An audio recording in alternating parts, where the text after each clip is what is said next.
WIBC radio host Abdul Hakim Shabazz. We are pleased to present to you Titus Andronicus by William Shakespeare.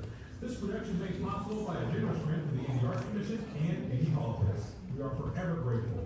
This production is adapted and directed by Mr. Matt Anderson, and this is also the 2023 season of Art Fest, the fall's biggest theater event. You can find a complete lineup of the entire festival at anyartfest.com. We encourage you to check out the other great stories we prepared for you, and please tell your friends. And please turn off all cell phones. The performance is approximately 2 hours long, and there will be one 15-minute intermission. So please sit back, relax, and the performance will begin in just a moment. And welcome to Art Fest.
Mockingbird.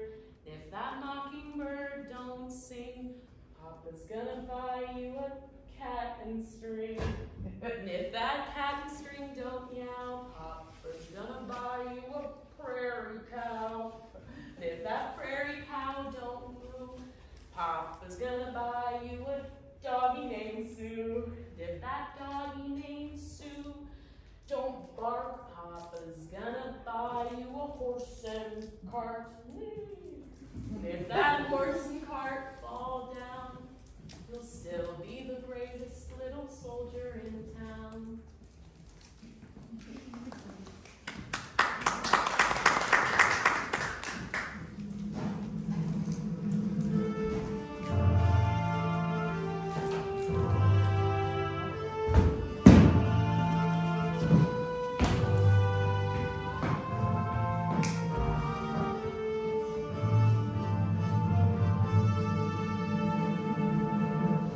Noble patricians, patrons of my right, defend the justice of my cause with arms.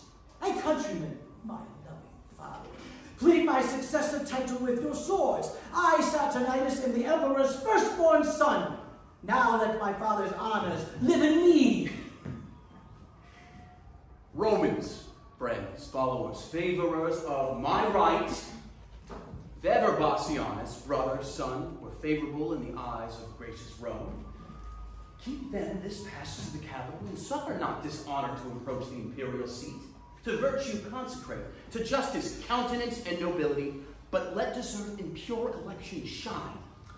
The princes that strive by factions and by friends ambitiously for rule and empery, know that the people of Rome have, by common voice, in election for the Roman empery, chosen Andronicus, the warrior Titus. A nobler man, a braver soldier lives not this day within the city walls.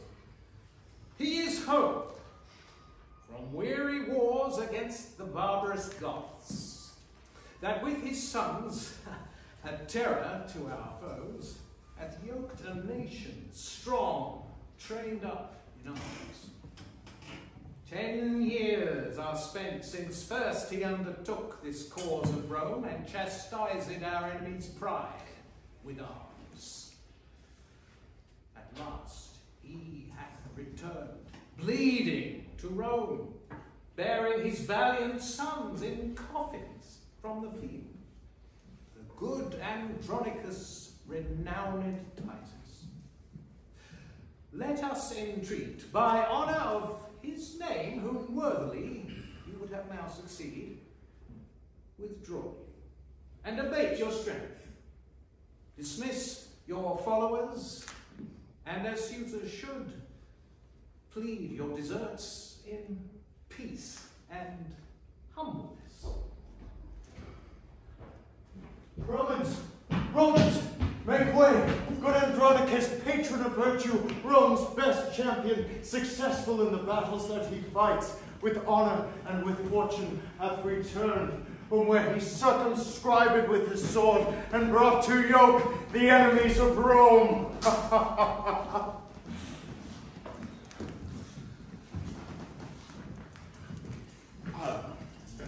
Marcus Andronicus.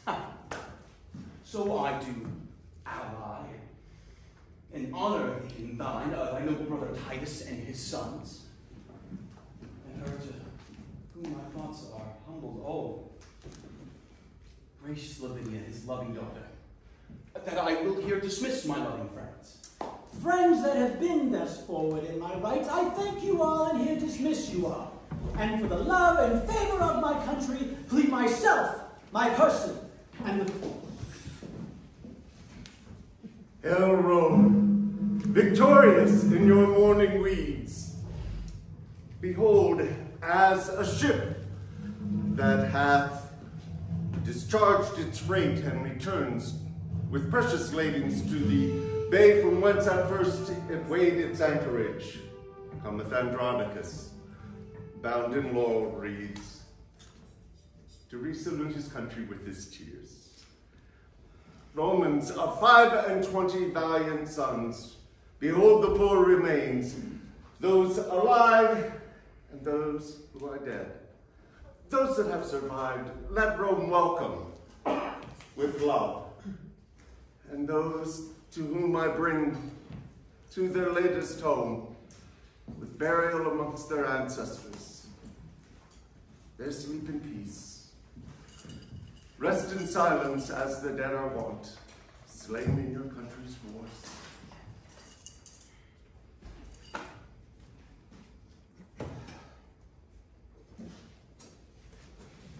Bring us the proudest prisoner of the Goths, that we may sacrifice his noble flesh, that so the shadows be not unappeased, nor we disturbed with omens on the earth.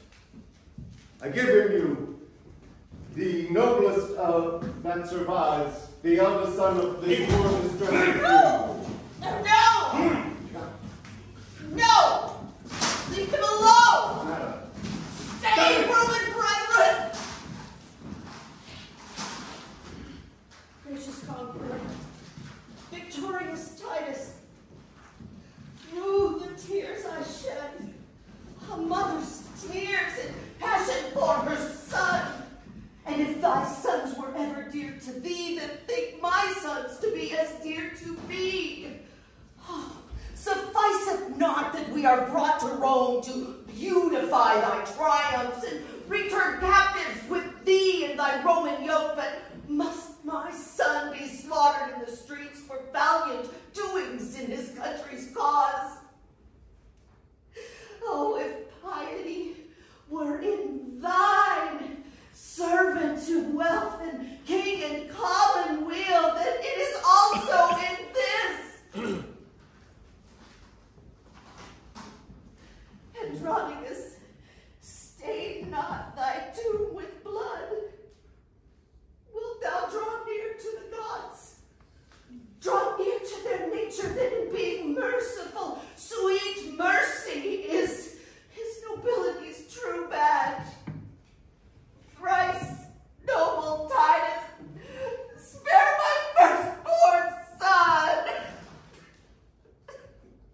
yourself, madam, and pardon me. These are their brothers, whom you both last saw, alive and dead. And for their brethren slain religiously, they ask a sacrifice. For this your son is marked, and die ye must, to appease their groaning spirits that are gone. Oh, cruel, irreligious piety!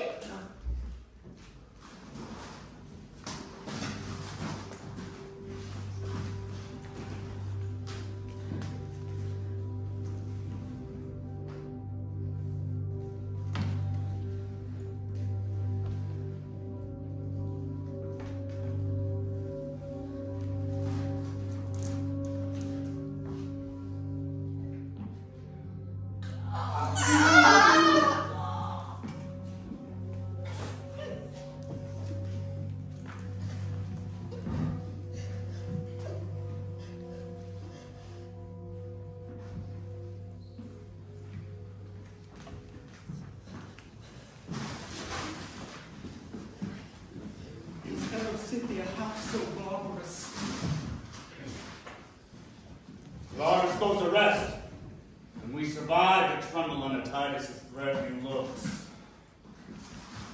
Lord and Father, we have performed our Roman rites. Remaineth not, but to enter our brethren, and with loud alarms welcome them to Rome. Let it be so.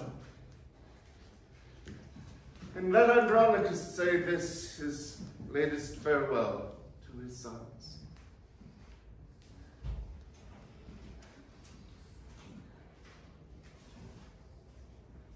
In peace and honor rest you here, my sons.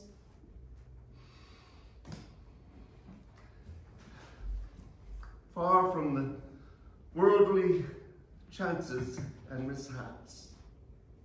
Here there is no lurking treason. Here no envy swells. Here there are no damned grudges. Here there are no storms. Just silence and eternal rest. In peace and honor rest you here, my son. Peace and honor, live Lord Titus long, noble Lord and Father, live in fame.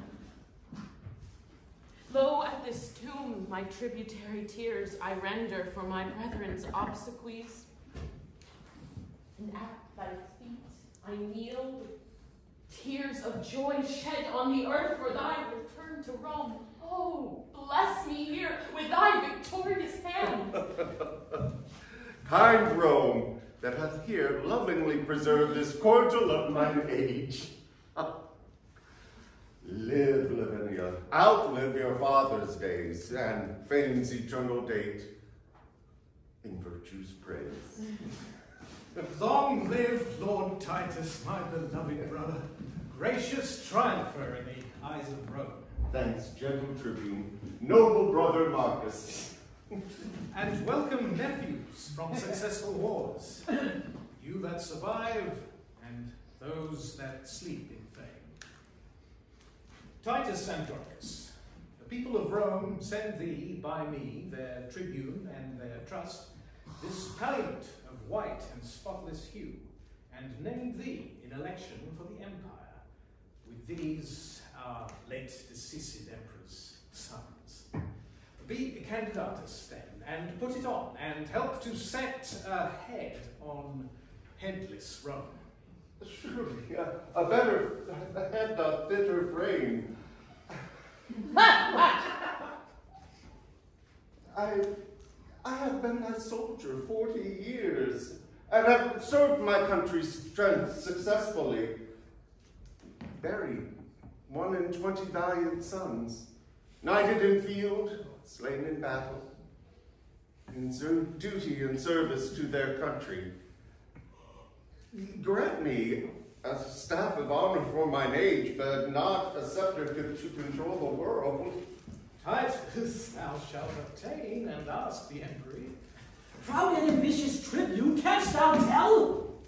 Patience, Prince Andronicus.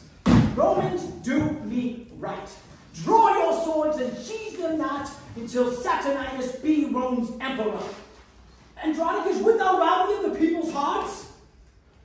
Andronicus, I do not flatter thee, but honor thee and wield you till I die. My faction, if thou strengthen with thy friends, I will most thankful be. The people of Rome and people's tribune here, I ask your voices and your suffrages, will you friendly bestow them on Andronicus? To gratify the good Andronicus and congratulate his safe return to Rome, the people shall accept whom he admits. Thanks. I thank you. And so I make this suit, that you would elect your emperor's eldest son and crown him as emperor, and say with me, long live our emperor. Patricians and plebeians, we create Lord Saturninus, Rome's great emperor, and say, long live our Emperor Saturnine. Long live our Emperor Saturnine.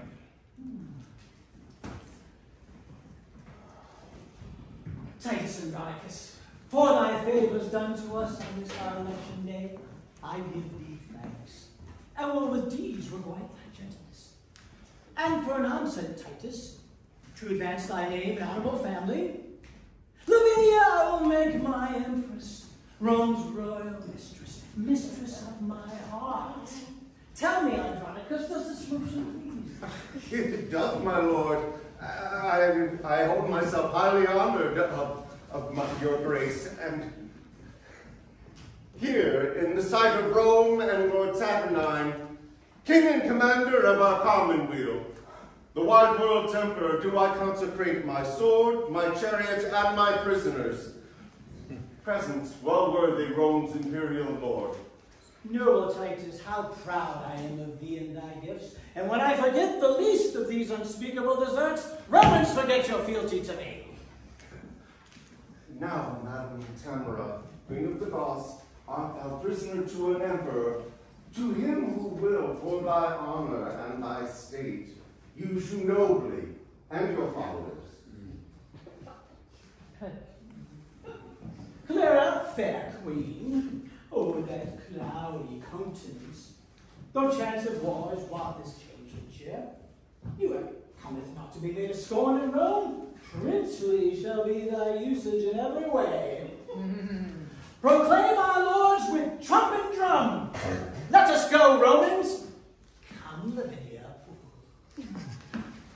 We'll try this by your leave. This maid is mine. How, sir, are you in earnest? I, noble Titus, resolve with all to do myself this reason and this right. Traitors upon treason, my lord, Lavinia is surprised. Surprised? By who? By him that justly met him.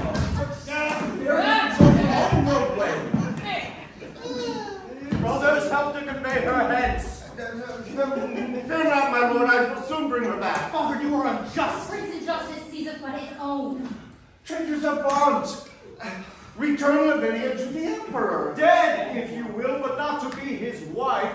That is another's lawful promised love. No, Titus, no. The emperor needs her not. Not her, not thee, not any of thy stuff. I'll trust my letter him that walks me once. Me, never, nor thy traitorous haughty sons or confederates us to dishonor me. These words are reproachful. Go thy ways, go. Give that changing piece to him that flourished her with his sword, one fit to band you with thy lawless sons. A valiant son-in-law thee shall enjoy. These words are razors to my wounded heart. And therefore, lovely Tamara, Queen Ross, if thou be pleased by my sudden choice, behold, I choose thee as my bride, and will make thee Empress of Rome. While ransom is here, we set our prisoners free. Oh, hi!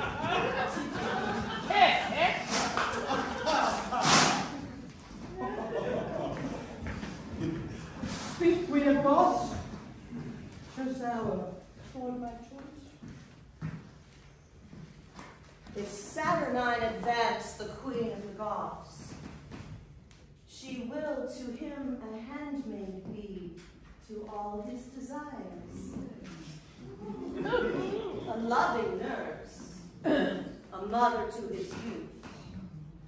This, in the sight of heaven, to Rome I swear. Ascend, fair queen, the palace steps.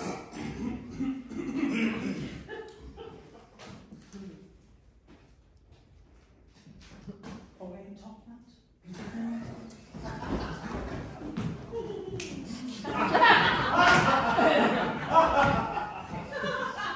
So, Bassianus, you have played your prize. God give you joy, sir, your gallant bride. You of yours, my lord. Say no more, or wish no less. So I take my leave. Traitor, if Rome have laws and we have power, thee and thy faction shall repent this rape. Rape, call you it, my lord? To seize my own betrothed love. 'Tis good you are very short with her, sir, because if we live, we shall be as short with you. My worthy lord, if thou hast ever had any graciousness for Tamara in those princely eyes of thine, then at my suit hear me speak indifferently for all. Pardon what is past. What, to be disopened? Openly and first with revenge? No, no, the gods of Rome forfend that I should be author to dishonor you. How comes it that this subtle queen of Goths is of a sudden thus advanced in Rome? I know not, Marcus, but I know it is. Whether by device or no, I cannot tell. That on Is she my not beholden to the man that hath brought her to this high good turn so far? on mine honor may it please thee. Dare I fight for good Andronicus's innocence in all, and at my suit look graciously on him, whose fury not dissembled speaks his griefs. Lose not so close a friend on vain suppose, nor with sad looks afflict his gentle heart. Now, it will be worthy Tamara to close withal. We thank your majesty, and thee, my lord. Well, yes. Now I am incorporate in Rome, a Roman now adopted happily. Oh, and must advise the emperor for his good. You are but newly planted on the throne. Listen to me, lest upon some noble cause they take Titus's part, the people, and patricians too, and displant you from your throne. Yield at entreats, and then leave me alone.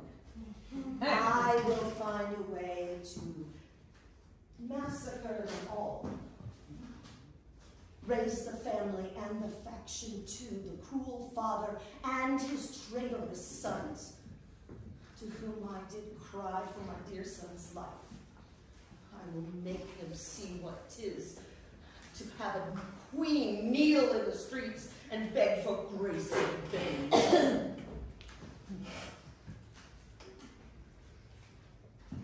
Come. Come, sweet emperor. Come, Andronicus. Lift up this good old man and cheer his gentle heart that dies in tempest of thy angry frown.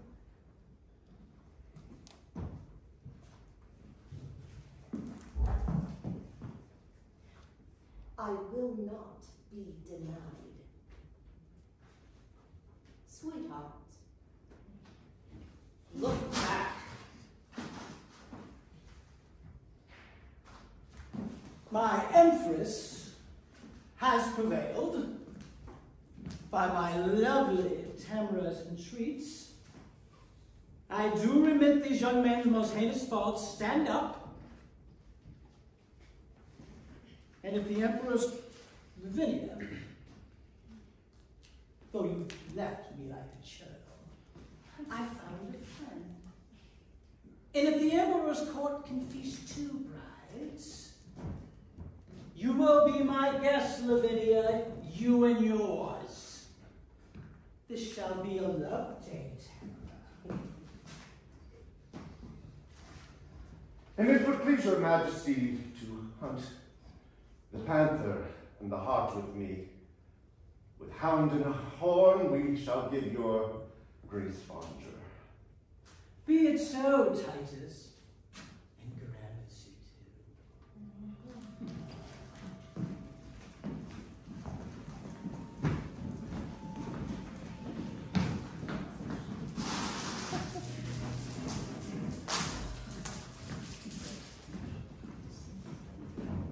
Titus, when wert thou wont to walk alone, dishonored thus and challenger of wrongs? This is the dismalest day that e'er I saw.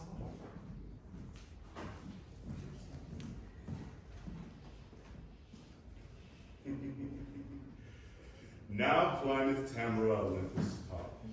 Safe out of fortune's shot sits aloft, secured from thunder's clap and lightning's flash, advanced above pale envy's threatening reach.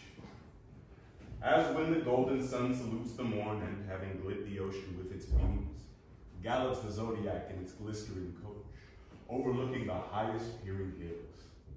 So, Tamara, upon her wit doth earthly honor wait, and virtue stoops and trembles at her frown. Then, Aaron, arm thy heart, and fit thy thoughts, to mount aloft with thy imperial mistress, and mount her pitch, whom through triumph long hast fettered in amorous chains. Away with slavish weeds and servile thoughts, I will be bright, and shine in pearl and gold, to wait upon this new-made empress. To wait, said I, to wanton with this queen, this goddess, this siren that shall charm Rome's Saturnine, and see his shipwreck and common wheels. See my Gosh. La la la la. Chiron, thy ears want wit, thy wit wants edge, and manners to intrude where I am graced. Therefore, may you, for aught thou knowest, affected be. Demetrius, thou dost forewend in all, and so in this, to bear me down with praise. 'Tis not the difference in a year or 2 makes me less gracious, or thee more fortunate. Well, I am able, and as fit as thou, to serve and preserve my mistress's grace. And that my sword upon thee shall improve, and plead my passion for Lavinia's life. Clubs, these lovers do not keep the peace. Why, boy, although our mother unadvised gave you a dancing rapier by your side. Whoa!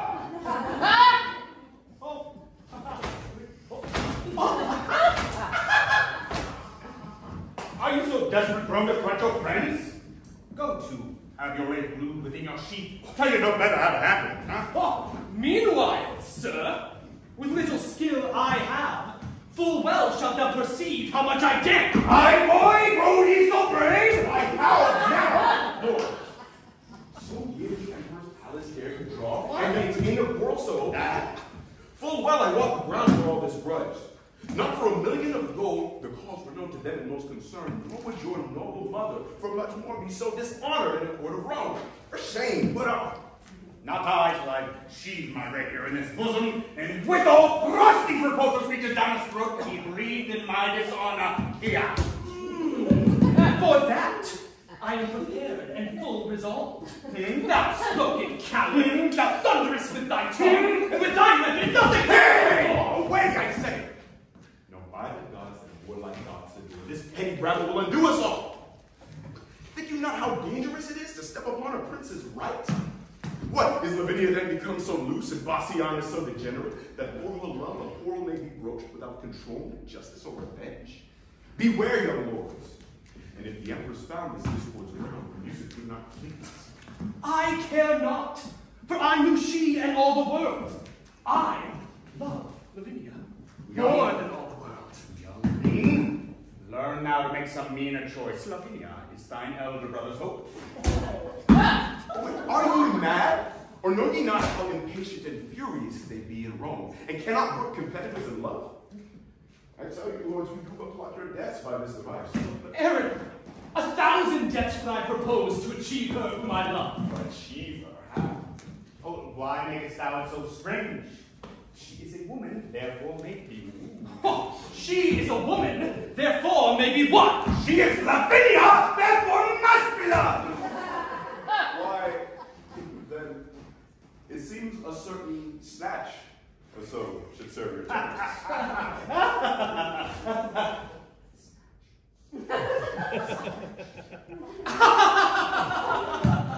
Aye, so the turn were served. Well, and you would hit it too. So now, should we not be tired of this ado? Are you such fools to swear for this? Well, would it offend you then that both should serve your terms? Faith? Not I. Nor me, so I were one. For shame, be friends, and join for that which you jar. 'Tis policy and stratagem must do the true effect, and I have found a path. There will the lovely Roman ladies troop. The forest walks are wide and spacious, and many unfrequented plots there are fitted by kind for rape and villain. The emperor's court is like a house of fame, a palace full of tongues, eyes, and ears. The woods are ruthless, dreadful, deaf and dull. There speak and strike, brave boys, and serve your turn. There serve your lusts, shadow from heaven's eye, and revel in Lavinia's treasure. Thy counsel, man, smells of no cowardice. Be right or wrong, we shall find a stream to cool this heat. Go, go! The Empress with her sacred witness we acquaint with all that we intend.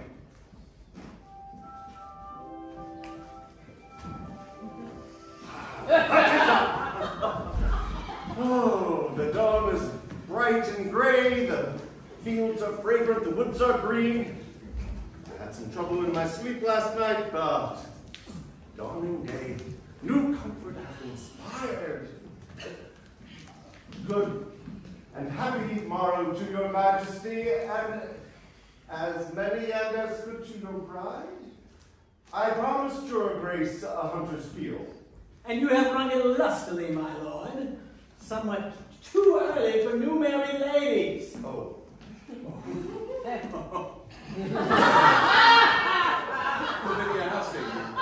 I say no. I have been broad awake 2 hours and more. Madame, now shall you see our Roman punch.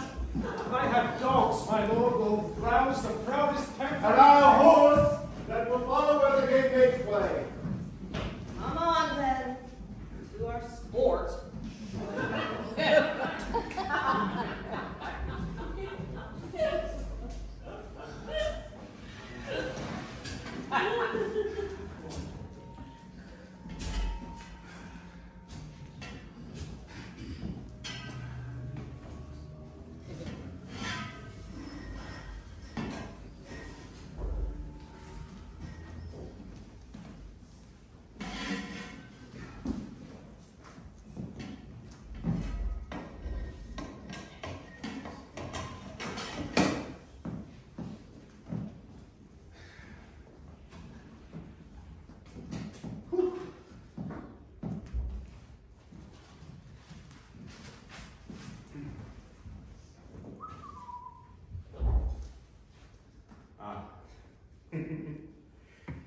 had wit would think that I had none.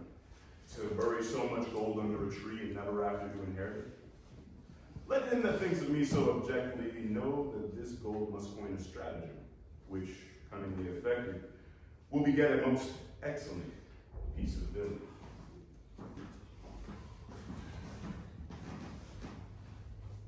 My lovely Aaron.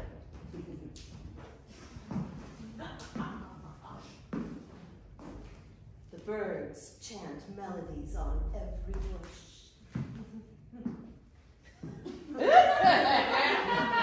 The snakes lie coiled in the cheerful sun.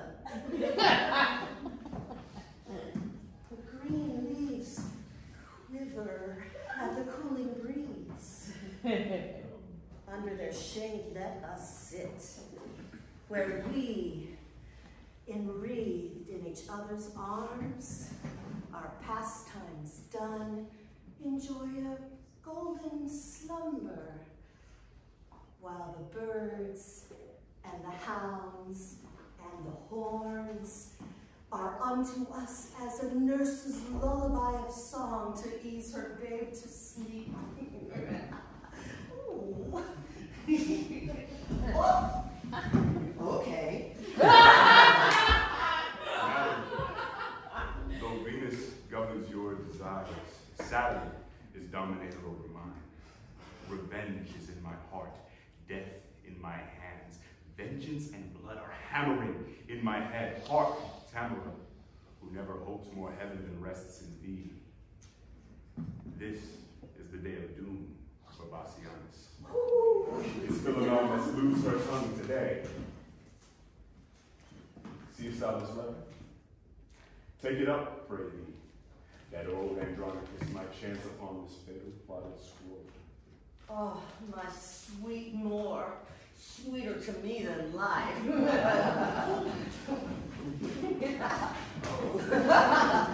No more, great empress. Bassianus comes. Be cross with it. I will fetch thy sons to back thy quarrels or whatsoever they may be. Now no more. We are a spy. Who have we here? Rome's royal empress, unfurnished of her well-beseeming troop. Why are you sequestered from all your train? Dismounted from your snow-white goodly steed? Took a wander hitherto, this unoccupied plot, accompanied but with a barbarous Moor. Under your patience, gentle empress, 'tis thought you have a goodly gift in hoarding, and to be doubted that your Moor and you are singled forth to try experiments. Jove, shield your husband from his hounds today. 'Tis pity they should take him for a stag. Saucy controller of my private steps, unmannerly intruder thou art. And being intercepted in your sport, great reason my noble lord be rated for sauciness. I pray you, let us hence and let her joy her secret saucy love. The king, my brother, shall have noted this. I, for these slights, have disgraced him such. How now, dear sovereign, and all gracious mother? Tell me, what does your highness look so pale and wan? Think thou'st not that I have reason to look pale? These two have ticed me hither to this place. A barren, detested vale, you see it is. Here the sun never shines. Here nothing breathes. And when they showed me this abhorred bit, they told me that here in dark time of the night, 1,000 fiends, 5,000 hissing snakes, 10,000 screaming toads would make such fearful and confused cries as any mortal body hearing it would straightway go mad, or else die suddenly. And no sooner than they told me this hellish tale, but they said they would bind me here and leave me to this miserable death. And then they called me foul and adulterous. Lascivious Goth, and all manner of the bitterest things an ear has ever heard. And had you not so wondrously happened by, this vengeance on me they would have executed.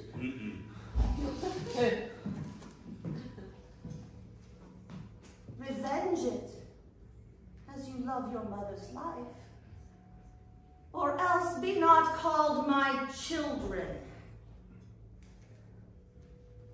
This is a witness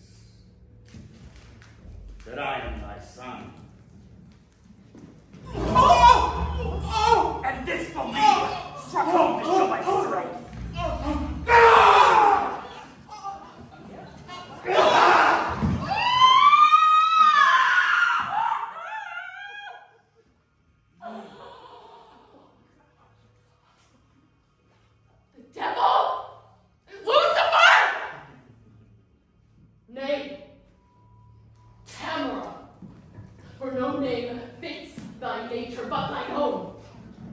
Give me thy poniard. My boys, you shall see your mother's hand right, your mother's wrong. Stay, madam. Here's what belongs to her. First, thrash the corn, then burn the straw. This minion stood upon her nuptial vow, upon her loyalty, her purity.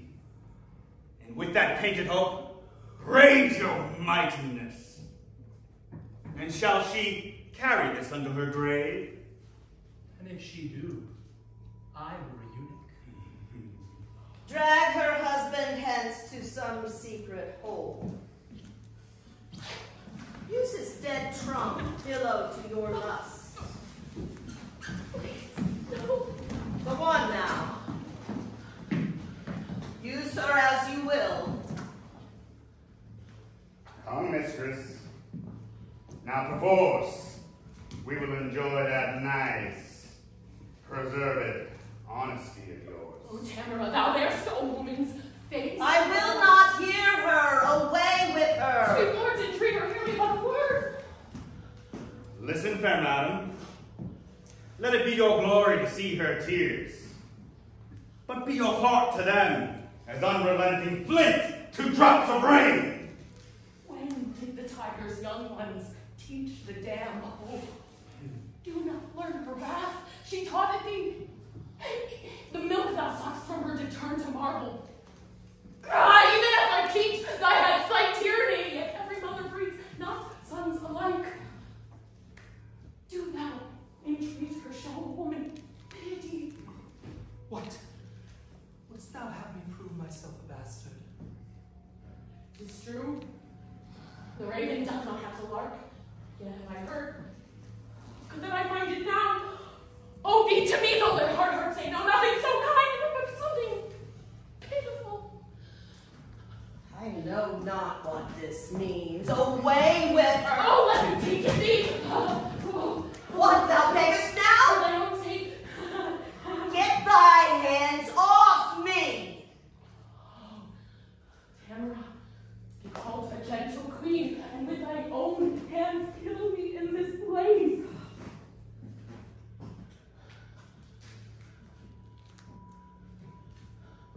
To present death I beg!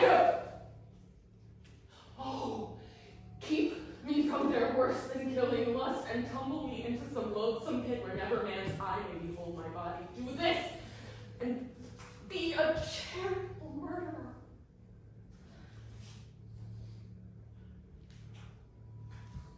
And should I rob my sweet sons of their fee? No. Let them satisfy their lust on thee.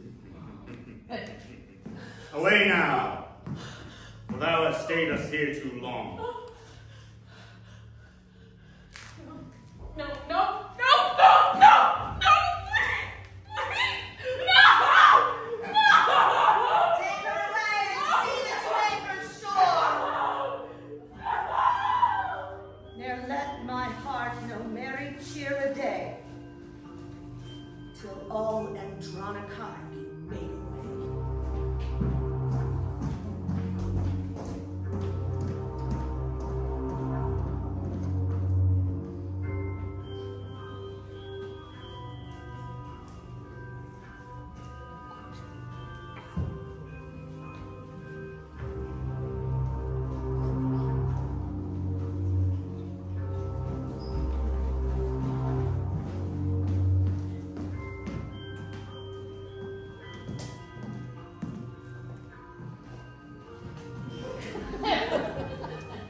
mine, I promise you. What could I leave us for to sleep a while?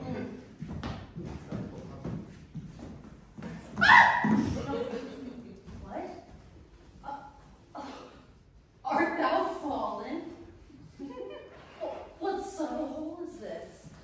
Whose mouth is covered with rude grin briars, upon whose leaves are drops of new shed blood. Speak, brother!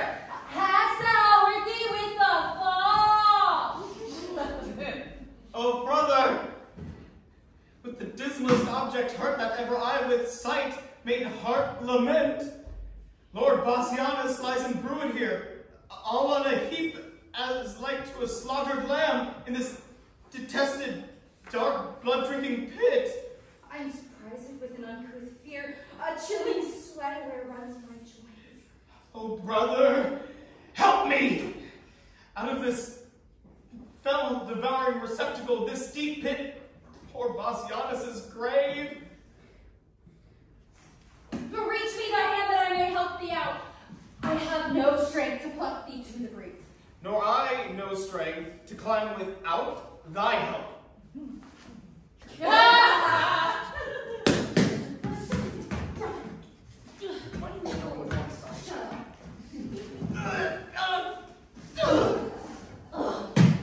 Reach me thy hand once again, I will not loose. Till thou art here aloft or I below. Thou canst not come to me. I come to thee! Along with me, I'll see which hole is here, and who and what he is that now leaped into it. Say, who art thou that lately descended to this gaping hollow of the earth? The unhappy sons of old Andronicus, brought hither at a most unlucky hour to find thy brother, Bassianus, dead. My brother dead? Thou just, he and his lady were both at the lodge upon the north side of this pleasant chase. 'Tis not an hour since I left him there. We know not where you left him all alive, but out here, alas, here we have found him dead. Where is my lord, the emperor? Here, Tamara, though grieved with killing grief. Well, where is your brother Bassianus? Down to the bottom just search my wound. Here lies poor Bassianus, murdered. Murdered? A wondrous thing. How awful. Then too late we bring this fatal writ, the complot of this timeless tragedy. And yet, wonder gently how man's face can hide in sweet smiles such murderous tyranny.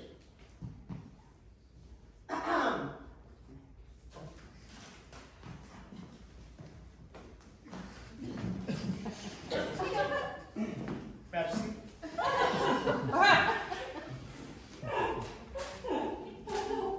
And if we miss to meet him handsomely, sweetheart, Bassianus, 'tis we. Be thou so much as dig the grave for him, thou knowest our meaning. Look for thy reward among the nettles of the elder tree, which overshades the mouth of that same pit where we decreed to bury Bassianus. Do this and purchase thy lasting friends. O Tamara, was ever seen the like? This is the pit, and this is the elder tree. My gracious lord.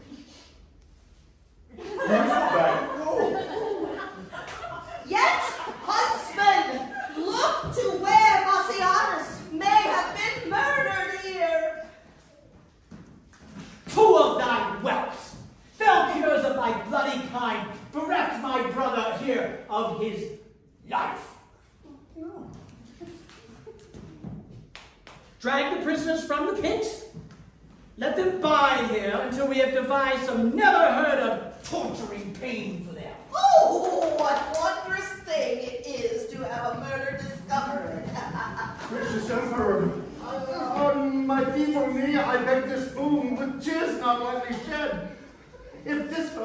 found in my accursed sons, accursed if the fault be proved in them. If it be proved, it is apparent. Who found the letter? Tamara, was it you? Andronicus did take it up. I did, my lord. Yet let me be their bail. Let me be their bail, for by my father's reverend tomb I vow, they shall be ready to answer your lord's request with the suspicion of their lives. Thou shalt not bail them. See, now follow me. Hold fast the murderers. For by my soul, if there exists an end worse than death, that end upon them shall be executed.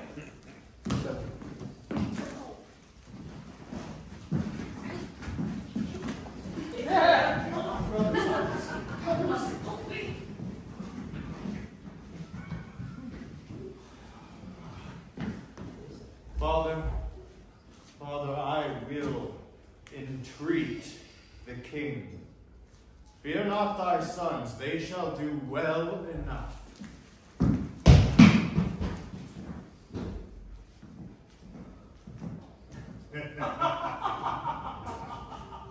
So, now go tell all, if thy tongue can speak, who 'twas that cut thy tongue and ravished thee. Write down thy mind, parade thy meaning so. Oh, if thy stumps will let me play the scribe.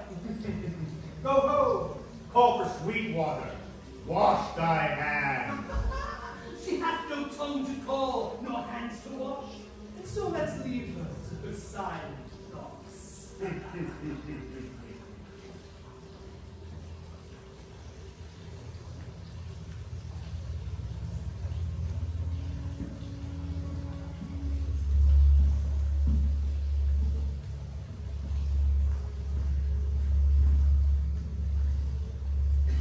Who is this? Oh, my niece. If I do dream, would all my wealth would wake me. If I do wake, some planet strike me down that I might slumber in eternal sleep. Speak, gentle niece. What stern, ungentle hands have lopped and hewed and made thy body bare of her two branches? Why dost not speak to me? Oh, alas, a crimson river of warm blood like to a bubbling fountain stirred with wind does rise and fall between thy rosy lips, coming and going with thy honey breath as from a conduit with freely issuing spouts. Oh, that I knew thy heart, and knew the beast that I might rail at him. Oh, had a monster seen those lily hands tremble like aspen leaves upon a lute, and make the silken strings delight to kiss them, he would not have touched them for his life. Or had he heard the heavenly harmony which that sweet tongue hath made, he would have dropped his knife and fell asleep, as Cerberus, the Thracian poet's feet. Come, let us go, and make thy father blind. For such a sight will blind the father's eye. 1 hour's storm will drown the fragrant mist. What will whole months of tears thy father's eyes? Oh, sweet Lavinia, weep when born the babe. If thou mourning, please thy misery.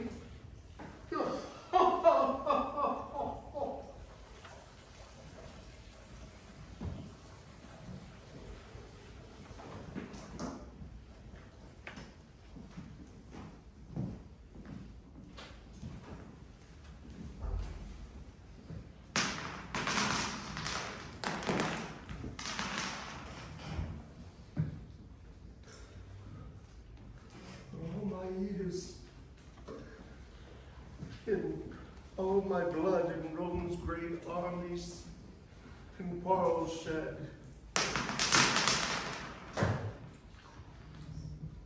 For all the frosty nights that I have watched, for all the bitter tears that now you see filling my aged cheeks, only pitiful to my poor condemned sons, whose souls are not corrupted as 'tis thought.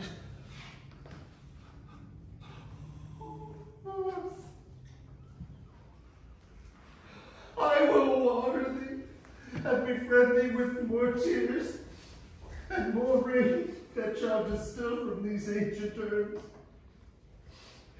than youthful April in all his showers. In summer's drought, I still will water thee. In winter, with warm tears, I will melt the snow. Reverend tribunes, unbind my sons. Unbind my sons, release them from the doom of death. And let me say that never wept before, now are my tears a prevailing orator. Oh. Noble Father, you lament in vain. The tribunes hear you not, no one is by, and you recount your sorrows to a stone. Why, it does not matter, man. They would not hear me.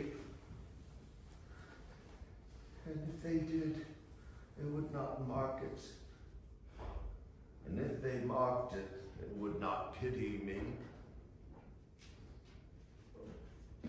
Therefore, I tell my sorrows to these stones. Though they cannot answer my distress, yet in some ways these stones are better than the tribunes. Stones are soft as wax. Tribunes hard as stone. These stones, when I do weep, they humbly at my feet receive my tears and seem to weep with me. Stones are silent and offendeth not, while tribunes with their tongues doom men to death.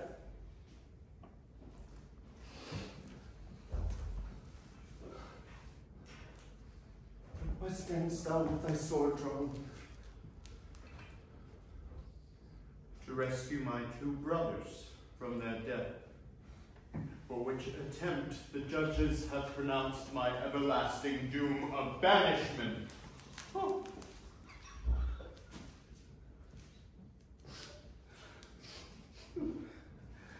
Happy man, they have befriended thee. Oh, Lucius, do you not see? Rome is a wilderness of tigers. Tigers must prey, and Rome affords no prey but me and mine. How happy art thou then, from these devourers to be banished? Titus, prepare thine aged eyes to weep, or if not so, thy noble heart to break. I bring consuming sorrow to thine age. Will it consume me? Let me see it then. This was thy daughter. So she is. So she is. Oh, what man hath set thee happiness in thy father's sight? What fool hath added water to the sea? What fool brought a torch to bright burning Troy? My grief before thou camest was at its height, now it disdaineth bonds.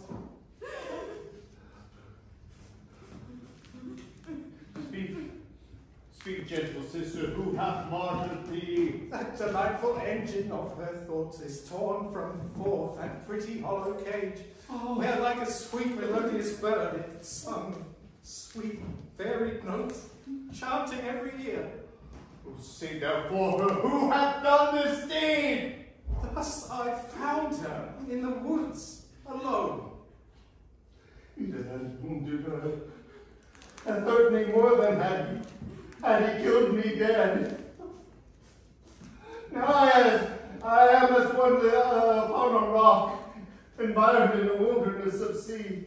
This way to death my 2 sons have gone, here stands my other son, a banished man, and my brother, grieving for my woes.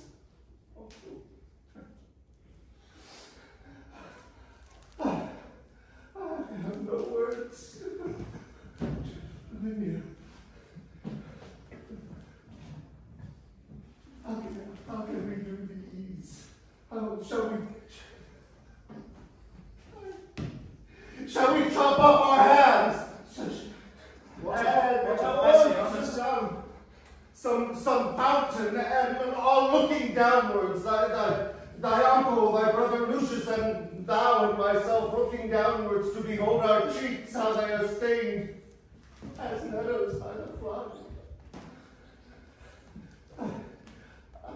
Shall we cut off our hands? Shall we bite our tongues? And live in dumb show the rest remaining days of our hateful lives. Give me a sword! Give me a sword, and I will cut off my hand! I have used them in vain for Rome. In bootless prayer they have been lifted up. They have thrown me to a feckless use. I will cut off my hand. So give me a sword. Oh, what a wonderment of woe is this, as far from help as limbo is from bliss. Titus Andronicus, my lord the emperor sends thee this word, that if thou love thy sons, let Marcus Lucius or thyself, O Titus, chop off your hand and send it to the king. He for the same shall send thee both thy sons alive, and that shall be pardoned for their crimes. Gracious Emperor, gentle Aaron, I will gladly give my hand. Wilt thou help me chop it off, good Aaron? Stay, Father, for thy noble hand that hath slain so many enemies shall not go. My hand will serve the turn. My youth can better spare the blood than you. Therefore mine will save my brothers' lives. Which of your hands hath not defended Rome, or reared aloft the bloody battle axe right in destruction on the enemy's castle? My hand hath been but idle. Let it serve to ransom my 2 nephews from their death. Come, agree whose hand shall go alone, for fear they die before their blood comes. My hand shall go. By heaven, it shall not go. Then I'll go fetch an axe. But I will use the axe. Good Aaron, come hither. I shall deceive them both. Lend me your good hand, and I will give you mine. If that be called deceit.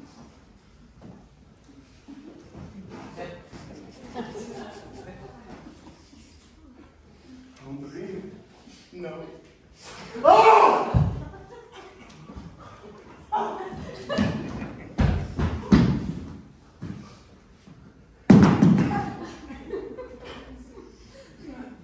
A state of strife.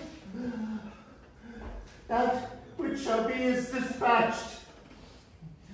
Good Aaron, tell the emperor that it is a hand that hath warded him from 1,000 dangers. As for my sons,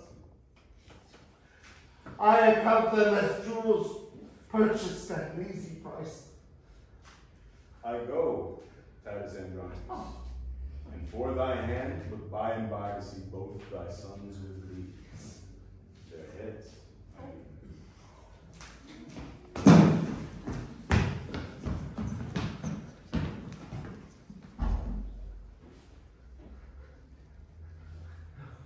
Do I lift this hand alone? Then this ancient ruin to the ground. Oh, if there is some power pity's wretched tears I go under. Oh, you with me, sweet girl. Then shall heaven hear our prayers.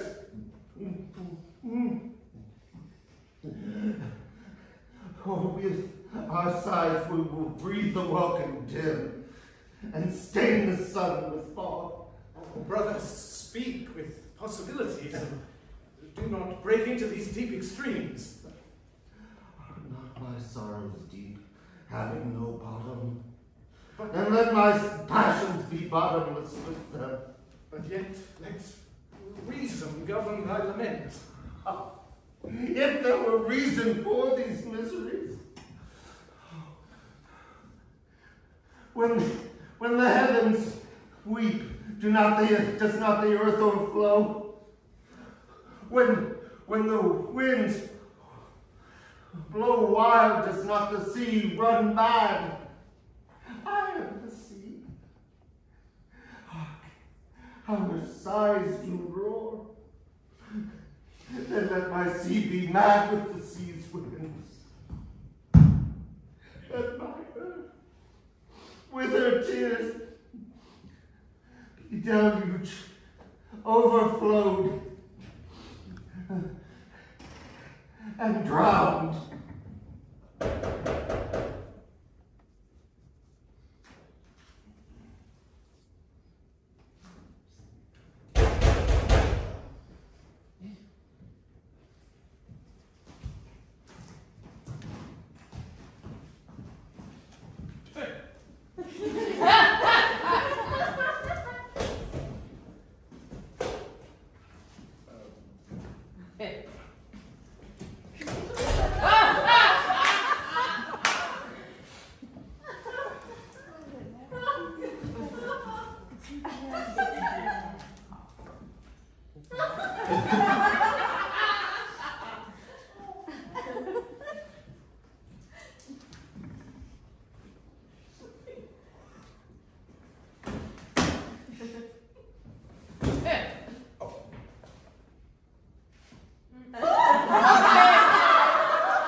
Worthy Andronicus, ill art thou repaid for that good hand thou sent'st the emperor. Here are the heads of thy two noble sons, and here's thy hand, in scorn to thee sent back. Thy griefs their sports, thy resolution mocked.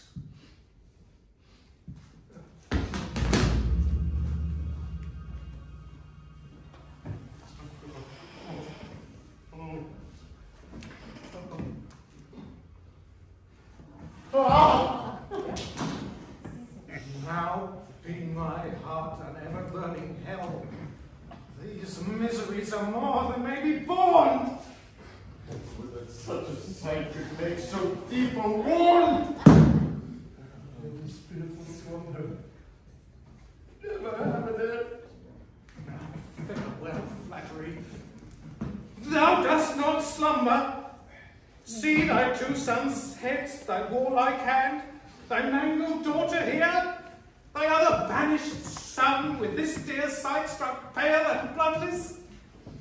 Oh, no more will I control thy griefs.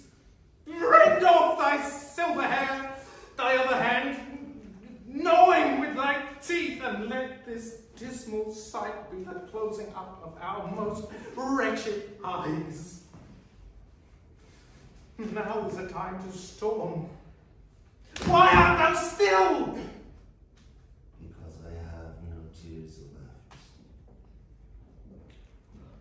Besides, these sorrows are an enemy, to blind my weeping eyes with tributary tears. And then which way shall I find revenge's cave?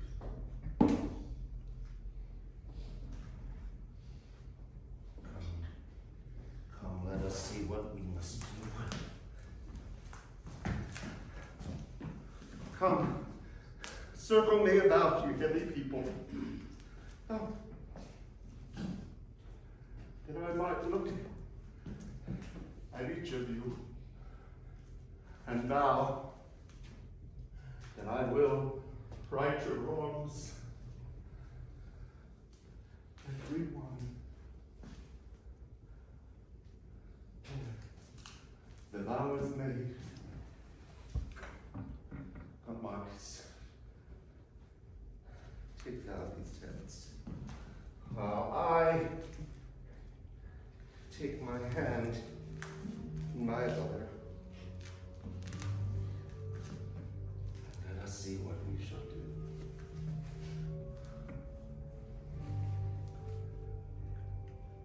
Go on. Go.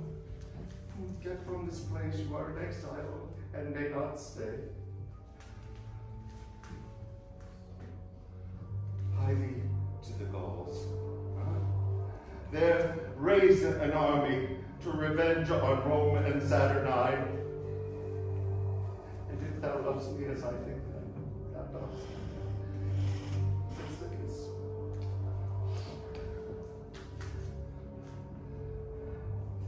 And see what you shall do.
Marcus, unknit that wreathen knot. Thy poor niece and myself, having no hands, can unpassionate our grief with folded arms.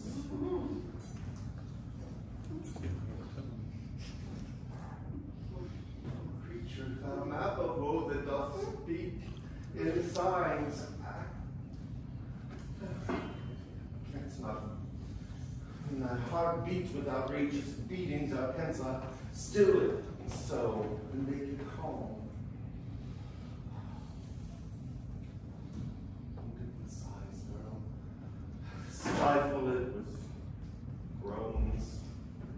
Or take some little knife between thy teeth and put a hole just so by your heart. And all the tears thy eyes let fall will sink into that sink, soaking in, drown the poor lamenting fool.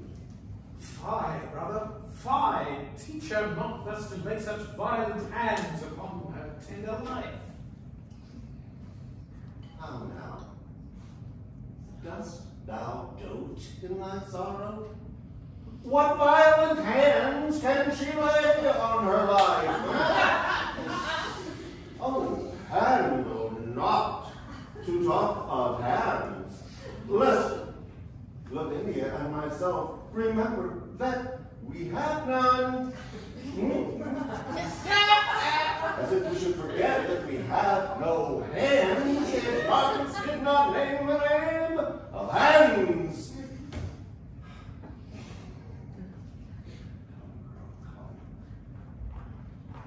Let's fall to here, eat this. Here there is no drink. Oh.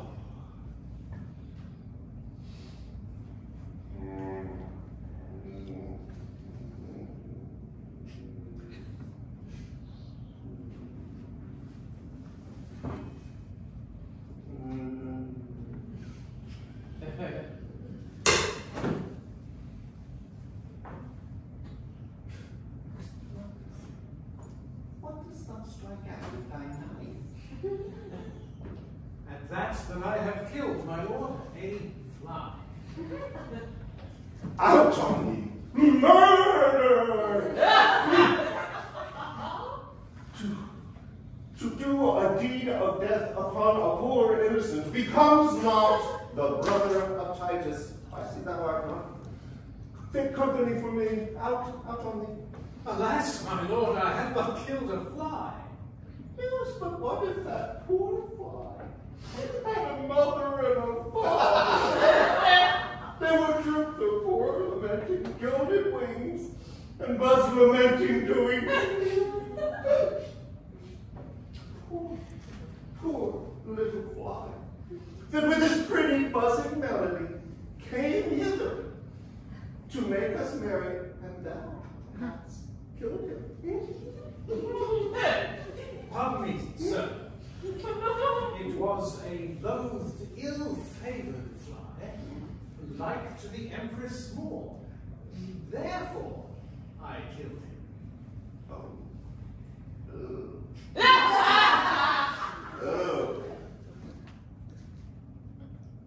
Pardon, I reprehend thee. Thou hast done a charitable work. Let me have your knife, that I may insult him further. Flattering myself that it was the Moor come hither purposely to poison me.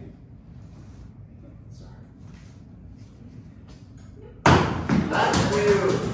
And that's for Tamara. And this.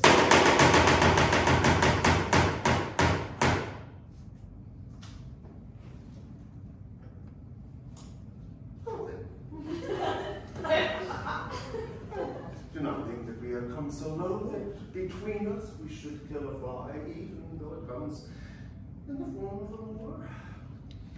Come, take away. Come within you.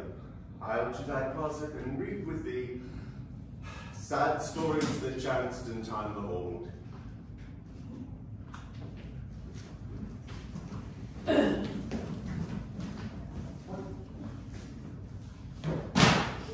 What means my niece Lavinia by this? I know not, I, Marcus. Some fit or frenzy hath possessed her. Be not afraid, young. Somewhat doth she mean. See how she looks after the books.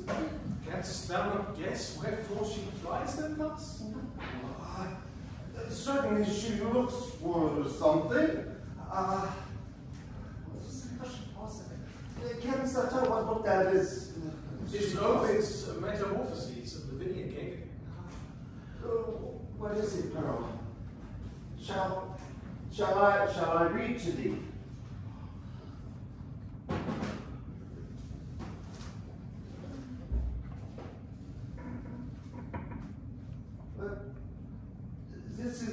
the story of Philomel, and treats of Tyrius's treason and his rape.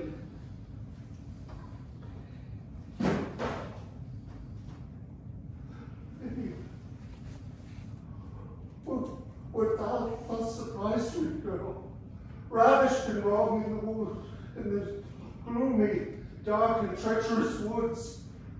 Aye, such a place there is where we did hunt.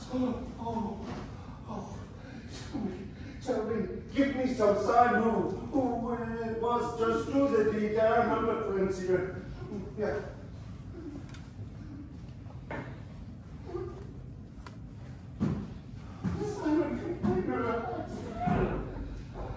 I will learn thy meaning. I will learn thy meaning. Thou shalt not raise thy stumps or sigh or nod or weep or groan, but I shall rest of these in alphabet and learn to know by still practice thy meaning. My lord, look here. Look here, Lavinia.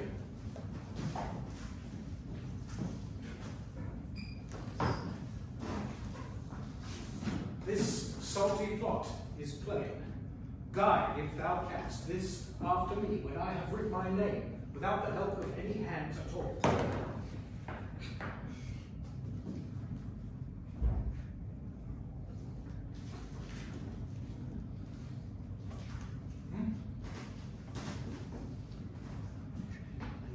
Write thou, good niece, and here display what God will have discovered for revenge. Heaven guide thy pen to print thy sorrows plain, that we may know the traitors and the truth.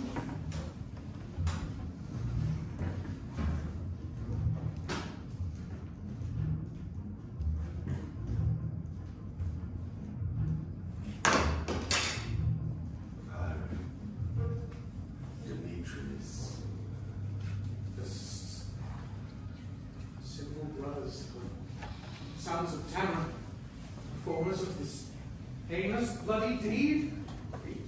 Ruler of heaven, art thou so slow to hear cry and so slow to see? There is enough written upon this earth to stir a mutiny in the mildest thoughts and arm the minds of infants to its flames. Lavinia, stand here, you sweet boy, and swear with me that we will prosecute by good advice mortal revenge upon these traitorous Goths. Sure enough, if you knew the way. But if you hunt these bare whelps, then beware. The dam shall wake. And if she win thee once, 'tis with a line deep in league, and lulls him while she playeth on her back. And while he sleeps, she will do what she lists. Their mother's bedchamber shall not be safe for these bad bondmen to the yoke of Rome. We'll see their blood will die with reproach. Thy father hath oft done the like for his ungrateful country. Andronicus, I will take you to my armory and fit you with all, and will send some presents from me to the Emperor's sons. Will that do my message? Lie with his dagger in their bosoms, brother. No. I will show you a better way.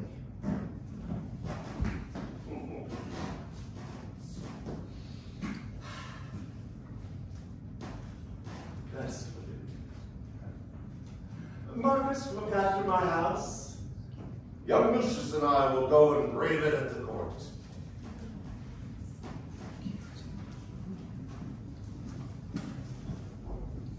Oh, heavens, can you hear a good man groan and not relent? Not compassion him? Marcus, attend him in his ecstasy, which hath more scars of sorrow in his heart than foeman's marks upon his battered shield, and yet so just that he will not revenge. Revenge ye heavens for old Andronicus.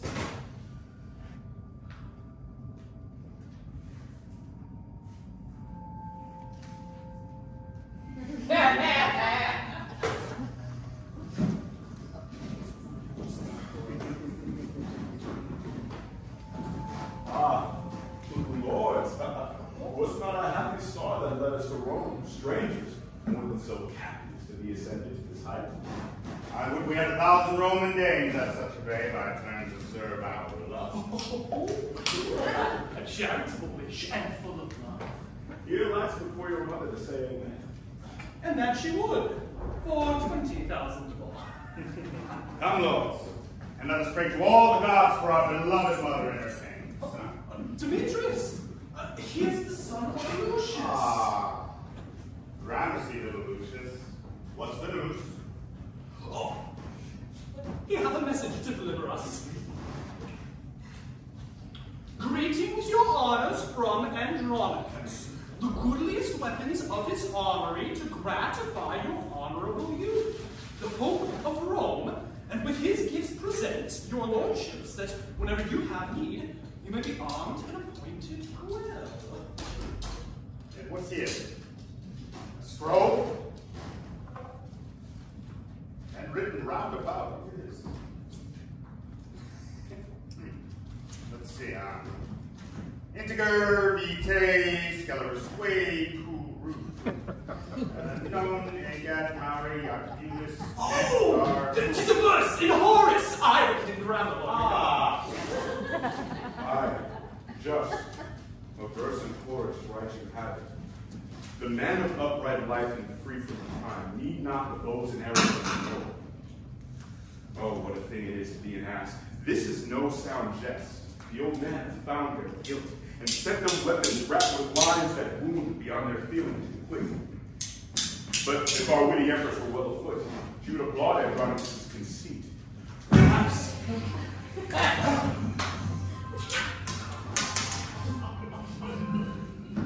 Why do the emperor's trumpets flourish thus?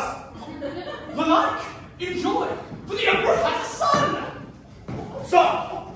Who comes here, sir? Oh, good morrow, my lord. Don't tell me. Did you see Aaron the Moor? Well, more or less, or ne'er wit at all. Here's Aaron. What now with him? Fie on thee, Aaron! We are all undone. Now help me, or else woe betide thee evermore. What a caterwauling dost thou keep? What dost thou rapid fumble in thy arms? That which I would hide from heaven's eye, our empress's shame and stately Rome's disgrace. She is delivered, lords. She is delivered. Then God give her good rest. What hath he sent her? A devil. Then she is the devil's dam, a joyous issue. A joyless, dismal, black, and sorrowful issue. Here is the babe.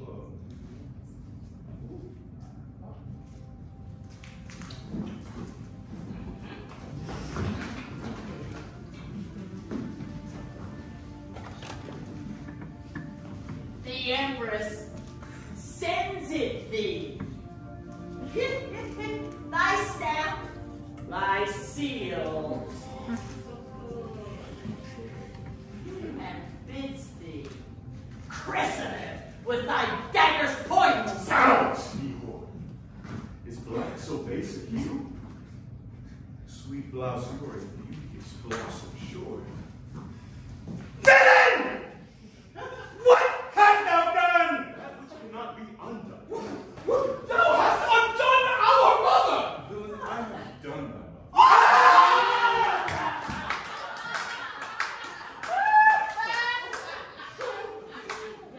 And therein has dog, thou hast undone!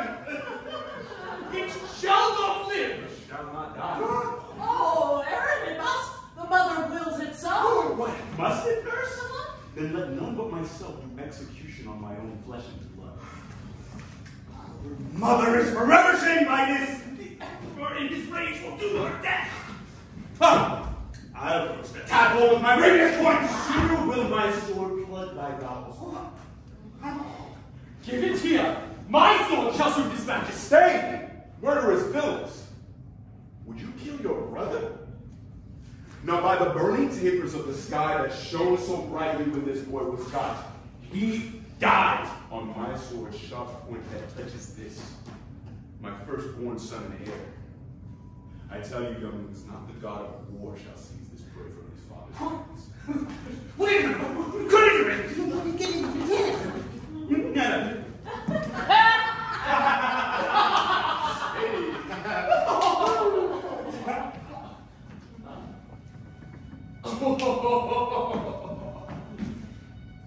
No.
Look how the black babe smiles upon the father, as if to say, "O lad, I am thine own."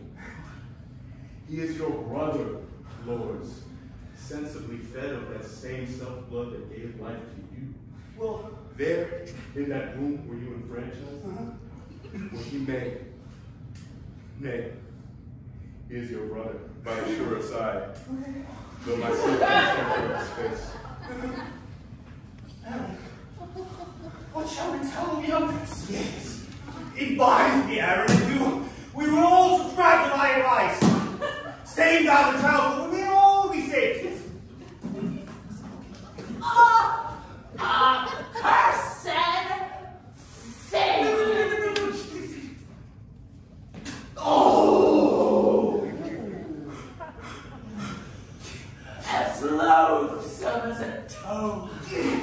Amongst the fairest leader of our clime.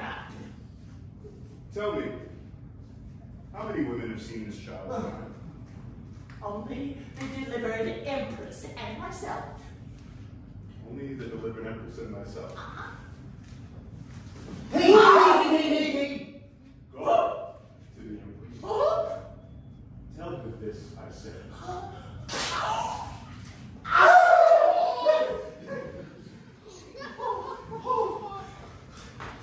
What needest thou, Aaron? Wherefore didst thou this? 'Tis a thing of policy, good lord. Shall she live to betray his gift vows? A long-tongued babbling gossip? No, lord, no. Now sit we down, and let us all consult, and let it be known to you my full intent. Not far from here, one Marcellus lives, my country. His wife was brought to bed but yesterday. His child was like to her, fair as you are. Go to him, and give the mother gold, and let them know the circumstance of all, and how by this their child shall be advanced, and received as the emperor's heir, in substitution of mine own, to calm this tempest swirling in the court. Let him damn him for his own. Gold!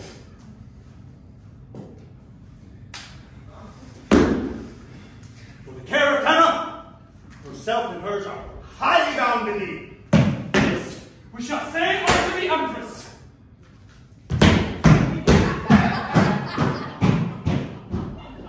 Now to the gods, swift as swallow flies, to conceal this treasure wrapped in mine arms.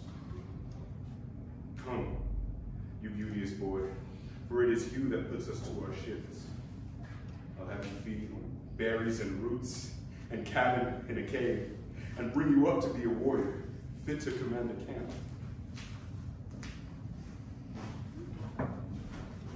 Come, Marcus. Come, Kinsman. This is the way. Now, sir boy, let me see your archery. Pull it back home. 'Tis there straight.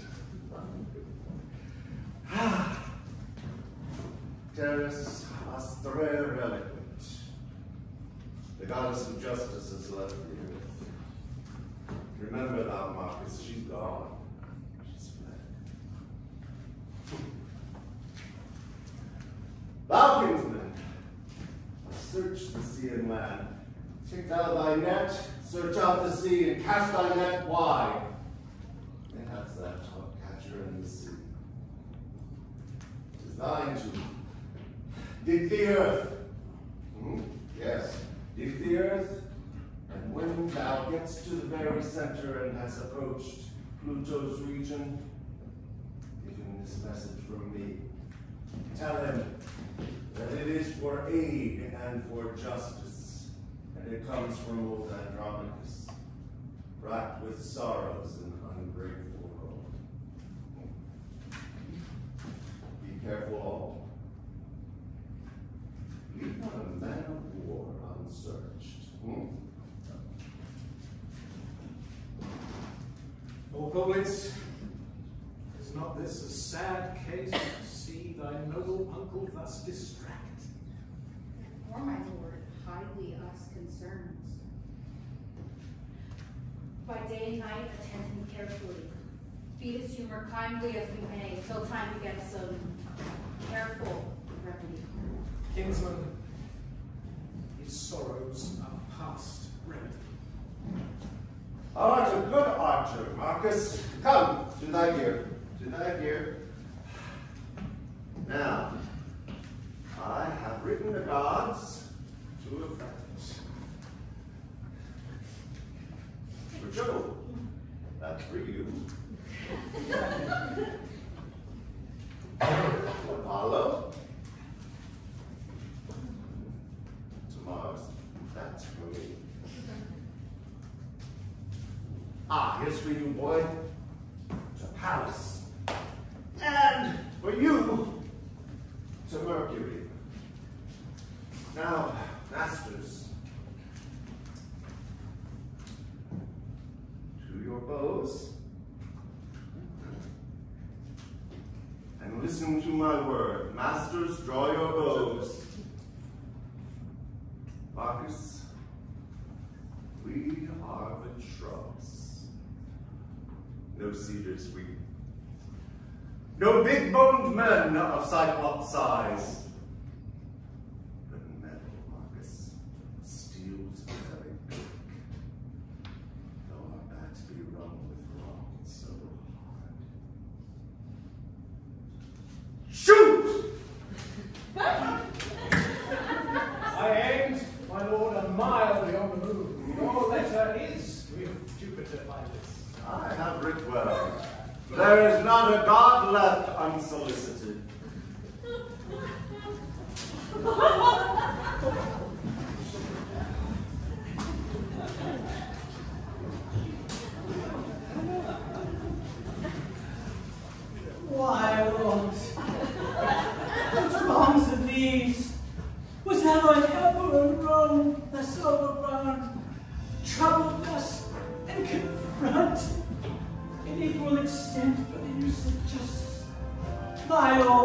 who now has no delightful drives. However, these disturbers of the peace buzz in the people's ears, they're not their plans, but even withdraw against the willful sons of old Andronicus. And what, and if his sorrows have so afflicted his wits, shall he be afflicted in his wits, his fits, his frenzy, his bitterness? Oh, and now he writes to the heavens for his redress. See, here's to Jove, and this to Mercury, and this to Apollo, and this to the god of war. Sweet scrolls lie amongst the streets of Rome. And what's this? But libeling against the Senate, and blazing out injustices everywhere. My worthy lord, my gracious Saturnine, lord of my life, commander of my thoughts, calm thee, and bear the faults of Titus's age, the effects of sorrow for the valiant sons, have made him mad and pierced his heart, and he acts of no sound mind. Oh, it really must be that Tamara takes charge of all. What news, Emilius? Our my lord, Rome never had more cause. The Goths have gathered steam amain. They march hither under command of Lucius, son of old Andronicus. Is more like Lucius, General of the Goths.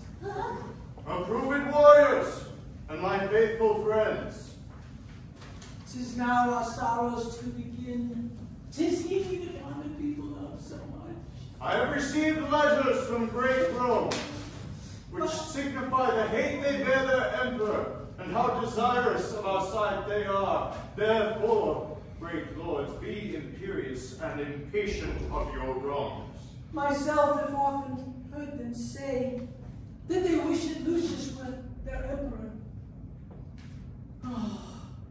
My lord, is your city not strong? What have you to fear? And where in Rome have done you any wrong? I, but the citizens favor Lucius, and will vote against me to succor him. Let him make treble satisfaction. Brave slip, sprung from the great Andronicus, whose name was once our terror, now our comfort.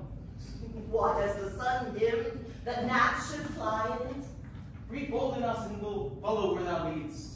Cheer thyself, and know, O Lord, that I will whisper golden promises so sweet as bait to fish. Stinging bees in hottest summer's day, and yet more dangerous, like honey stalks to sheep. led by their master to the flowered fields, where one wounds the fish with the bait, and the other rots. And be revenged delicious on. But he will not entreat his son for us. He will if Tamara entreat him too. My love, I will soothe and fill his aged ear with golden promises, such that were his heart almost impregnable and his old ears deaf, even his heart and ear will obey my tongue.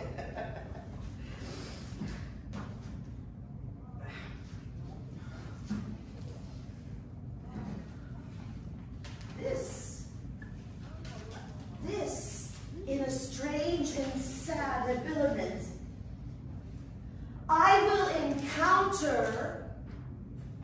encounter old Titus. Tell him I am revenge, come from below. Knock on his study where they say he keeps ruminating on dire plots of pale revenge. Tell him I have come to join him, to wreak confusion on his enemies. Yes, this will I do to old Andronicus, and lure him with all the art that I have to pluck proud Lucius from the warlike Goths. As he saith, so say you all. So say we all. Go success. Oh, be blithe now, my love, and bury thy fear in my devices. I humbly thank him, and I thank you all. I thank you.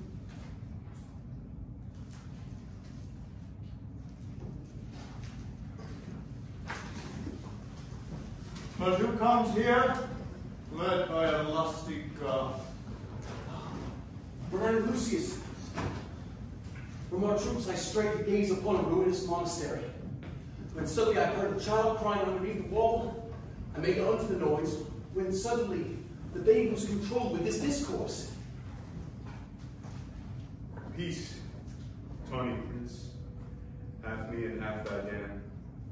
If thou had but thy mother's look, thou mightst have been an emperor. But where the bull and cow are both milk white, they never do get a cold black calf.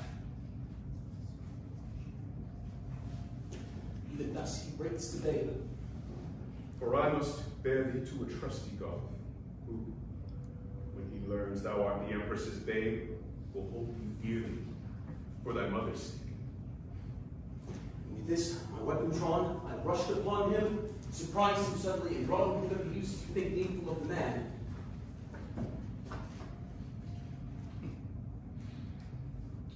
This is the incarnate devil that robbed Andronicus of his good hand. This is the pearl that pleased your empress eye, and here's the base root of his burning lust. Secure him, soldiers, and hang him on the tree. By his side his fruit of bastardy. Harm not the boy! He is of royal blood. Too like the sire for ever being good. First hang the child, that he may see it sprawl, a sight to vex the father's soul withal. Lucius, save the child! If thou do this, I'll show thee wondrous things that highly may advantage thee to hear. If thou wilt not, then befall what may befall, I'll speak no more than vengeance for what you all. Speak on, and if it please me which thou speakst, thy child shall live, and I will see it nourished. And if it pleases thee, I assure thee, Lucius, 'twill vex thy soul to hear what I shall speak. For I must talk of murders, rapes and massacres, acts of black night, abominable deeds, complots of mischief, treason, villainies, and all this shall be buried by my death unless thou swear to me my child shall live. Tell on thy mind. I swear, thy child shall live. First know thou I begot him on the empress. So has been said. Insatiate reprobate! Why, 'twas a deed of sharing, good Lucius, that that which thou shalt learn of me anon. 'Twas her 2 sons that murdered Bassianus. They cut thy sister's tongue, and ravaged her, and cut her hands, and trimmed her as thou seest. Detestable villain, callest thou that trimming? Why, 'twas true sport for them that had the doing of it. Barbarous, beastly villains like thyself. Indeed, I was their tutor to instruct them. Well, let my deeds be witness to my worth. I was the one that led thy brethren to that guileful hole where the dead corpse of Bassianus lay. I wrote the letter that thy father found and hid the bag of gold beneath the tree. I played the cheater for thy father's hand, and when I had it, drew myself apart and almost broke my heart with extreme laughter. I espied me through the crevice of a wall, when he, for his hand, had his 2 sons' heads, beheld his tears, and laughed so heartily that both mine eyes were rainy like to his. And when I told the empress of this sport, she swooned almost, and for my tidings, gave me 20 kisses. What canst thou say all this and never blush? I, like a black dog, as the saying word. You sad Andronici, have done with woes. Give sentence on this execrable wretch who hath been breeder of these dire events. Art thou not sorry for these heinous deeds? Aye, but I have not done 1,000 more. Even now, I curse the day wherein I did not some notorious ill, as kill a man or else devise his death, ravish a maid, or plot the way to do it, accuse an innocent and forswear myself, set deadly enmity between two friends, set fire on barns and haystacks in the night, and bid the owners quench them with their tears. Oft have I digged up dead men from their graves, and stood them upright at their dear friends' doors, even when their sorrows' homes were forgot, and on their skin, as on the bark of trees, have with my knife carved in Roman letters, let not your sorrows die, for I am dead. I've done 1,000 dreadful things as rudely as one can kill a fly, but nothing grieves me heartily indeed, but that I cannot do 5,000 more. Bring down the devil. He shall not die so sweet a death as hanging presently. If there were devils, would I were a devil, to live and die in everlasting fire, or to have your company in hell, to torment you with my bare tongue. Stop his mouth and let him speak no more. No! Let him keep his tongue. Set him breast deep in the earth and famish him. There let him stand and rave and cry for food. If anyone relieves or pities him for the offense, he dies. This is our doom. Some ghosts see him fastened in the earth. Oh, why should wrath be mute and fury dumb? I'm no baby. I that with base prayer should repent all the evils I have done. 10,000 more than ever that I did would I perform if I might have my will. If ever I did one good deed in all my life, I do repent it from my very soul.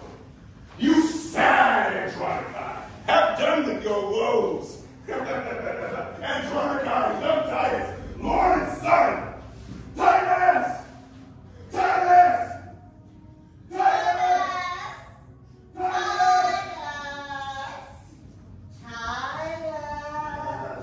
Who is it, Doctor?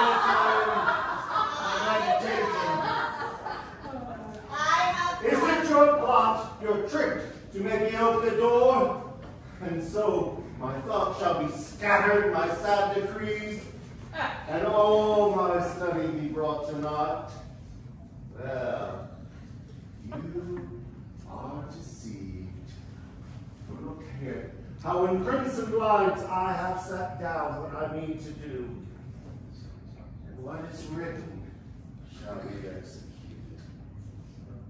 Titus, I have come to talk with thee. No, not a word. For I lack a hand to give action to my words. Thou hast the odds of me, therefore, no more.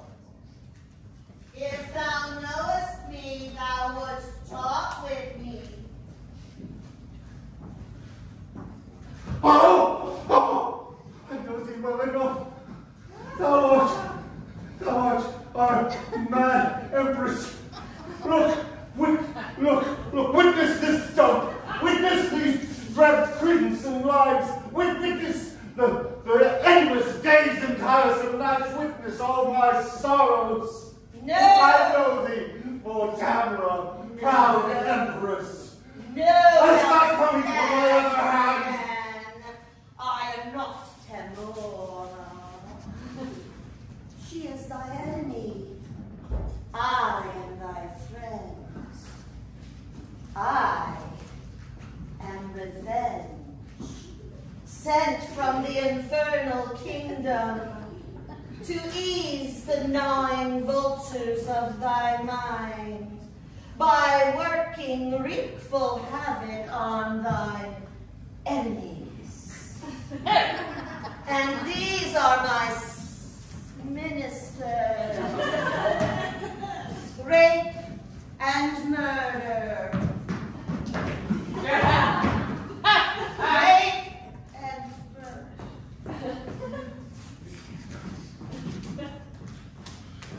And I am revenge. Therefore called so, because we seek vengeance there is not a hollow cave or a lurking place where bloody murder and detestable rape can couch in fear lest they be found out. And we whisper into their ears my detestable name, revenge, that makes the foul offender quake. Revenge.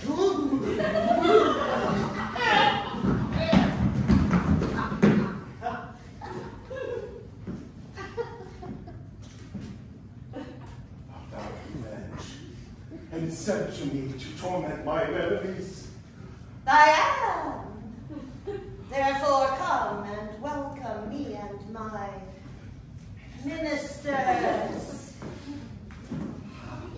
Like the Empress's sons they look, and now the Empress. But we, mortal worldly men, have mischievous, mad, mistaking eyes. And if thou wilt, if one arm's embracement may content thee, I shall give it to thee by and by.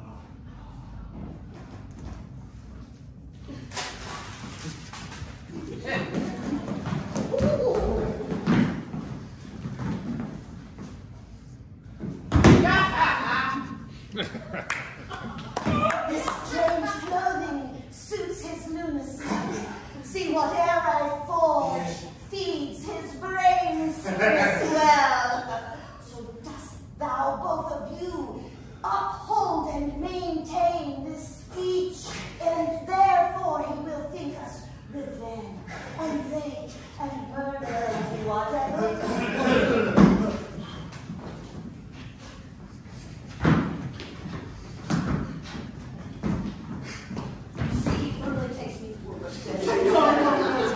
And so credible in his own thought that I will make him send for Lucius, and while at a banquet at his house, I will keep him sure. I will think of some strange sleight of hand to disperse the giddy gods, or else make them his enemies. See, here he comes. I must lay my confidence.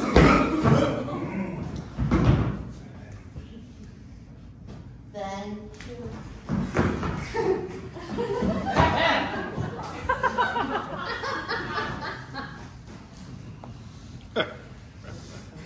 What shall we do? What would have that? What wouldst thou have us do?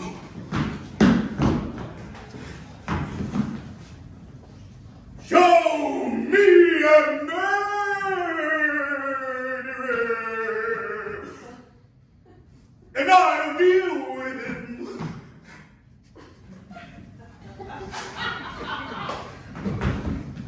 Show me a villain that hath done a rape, and I will be revenged on him. Show me 1,000 that have wronged thee, and I will be revenged on them all.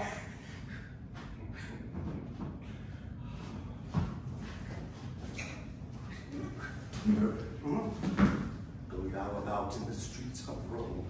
In these wicked streets you will find a man. Watch like thyself. When you see him stabbing, he's a murderer. Go with him. Travel these streets, and when thou seest another like unto thee, stab him! Ha! He's a ravisher. Go with them to the emperor's court, and when thou gettest there, there is a queen, attended by a ruler. You shall know her by her proportions, for up and down she doth look like thee. When thou seest them, do on them some violent death, for they have been violent to me and mine. You have lessoned us well. This we shall do.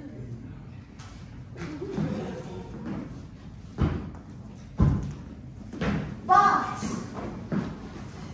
would it please thee, good Andronicus, to invite Lucius to dine with thee at thy house? And when he is there, solemn at thy banquet, I will bring the Empress and her son, and the Emperor himself, and all of thine enemies. And at thy good mercy, they shall stoop and kneel like this. And you, upon them all, shall ease thy angry heart. What sayest thou, good Andronicus? Marcus, my brother, 'tis that Titus calls. Go thou to thy nephew Lucius, and you shall inquire of him amongst the Gauls. There, tell him that the Emperor and the Empress mean to feast with me, and he shall feast with them. And if thou lost me, let him, and we shall be together. This will I do, and soon return again. Well, I'll be about my business, and I will take my ministers with me. Oh, no. Let Raven murder stay. Or I will hold back my brother, and seek no revenge for Lucius. What's sake, boys? Will you stay with him while I go to the Emperor and tell him how I commanded this dreadful plot of his? Tarry with his humor, yield at his smiles, cheer his heart, and stay with him until he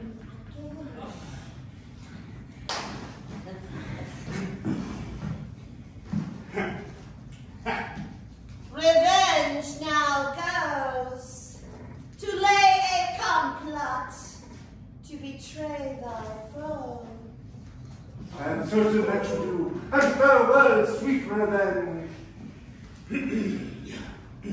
Tell us, old man, how shall we be employed? I have work for you. Come, Publius, and thou also, Valentine. And know you, these two? The Empress's sons, I take them kindly. Fine. Gentle Publius, thou art deceived.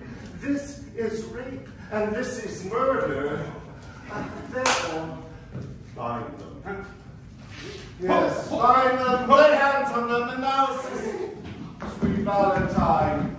And if they cry, stop their mouths. Wait. It was son, Lodi. Therefore, do your command. Stop close their mouths, let them not speak a word.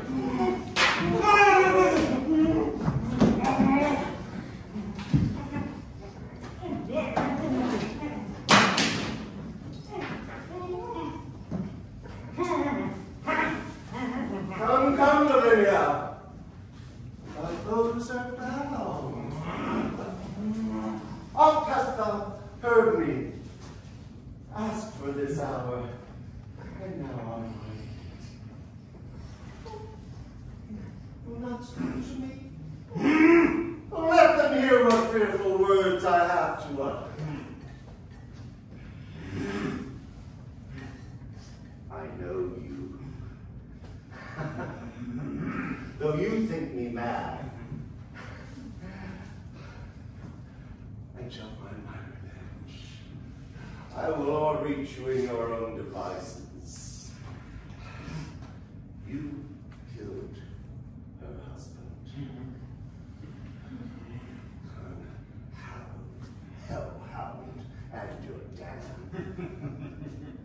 killed him.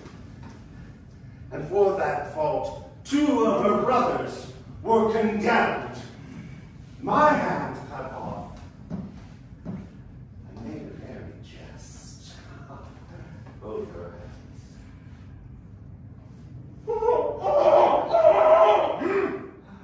The tongue, and that more than tongue or hand, to cherish purity. Villains you constrained and forced. What would you say if I should let you speak?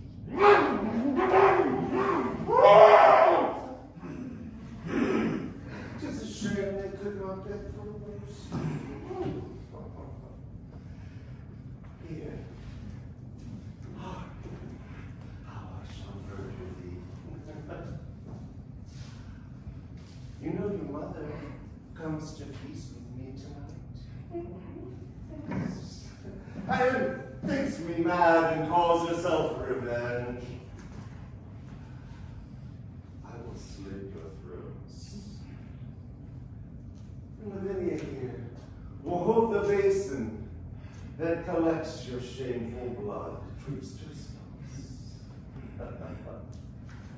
And of that paste, and their bones ground to powder fine, I will make a paste, and of that paste a coffin, and in it I will make a pasty of your heads. This is the feast that I have bid your mother to, that she shall feast on that she bred. And as the earth swallowed her only through the sea. Come to me, receive the blood.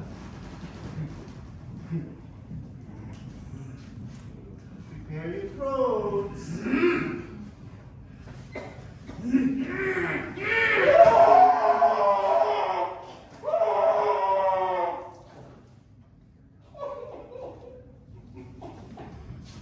And when they both are dead, let me grind their bones to powder. And prepare for supper.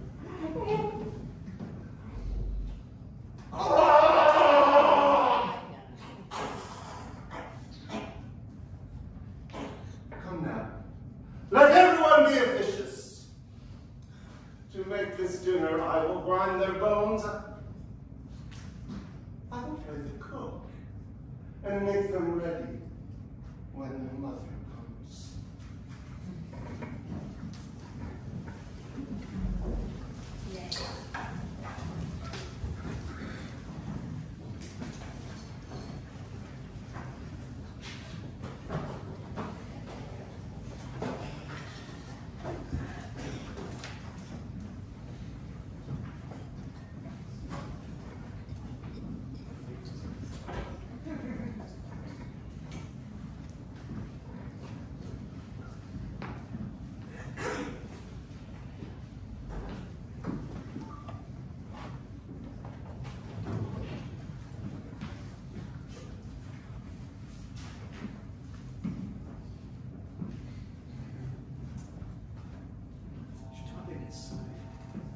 Typical of the Emperor these days.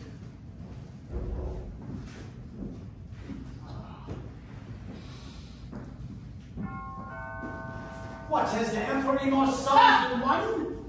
What boots it thee to call thyself a son? Rome's emperor and nephew bring. These quarrels must be quite debated. The feast is ready, which the careful Titus hath ordained to an honorable end. For peace, for love, for league, and good to Rome.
Emperor, and your dread queen.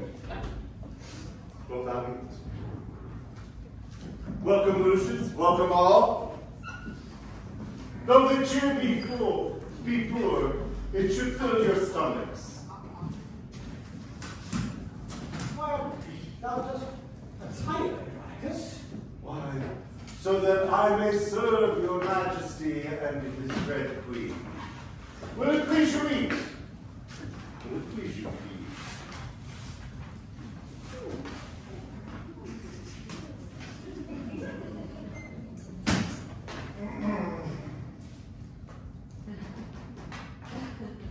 My lord the Emperor. Ha! Can you tell me, was it rash of sad, mad Virginius to slay his daughter when she had been deflowered, stained, and forced? Was it Andronicus? And your reason, my lord?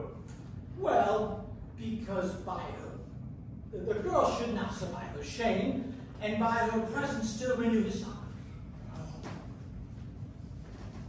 A strong, mighty, and effectual argument. A proof and precedent and warrant for my actions. The time has come, Vinny.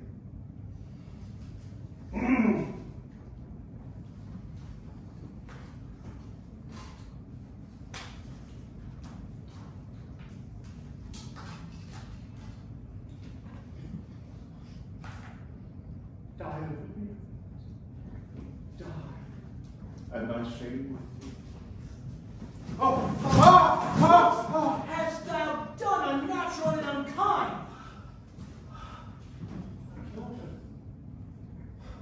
My woe is as deep as was Virginius's, and 1,000 times more deep. So I killed her. Was she ravishing? Tell who did the deed. Why hast thou killed thine only daughter thus? Not I. It was Carmen and Demetrius. They ravished her and wronged her in the woods. Well, go fetch them hither to us presently. Oh, they're both here. Baked into those pies that upon which their mother hath so delicately fed.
You sad-faced men, people and sons of Rome, by uproar severed, like a flight of fowls scattered by winds and high tempestuous gusts. Oh, let me teach you how to wilt again, scattered corn in one nutrient sheaf, these broken limbs again into one body. What say you, Romans? Speak.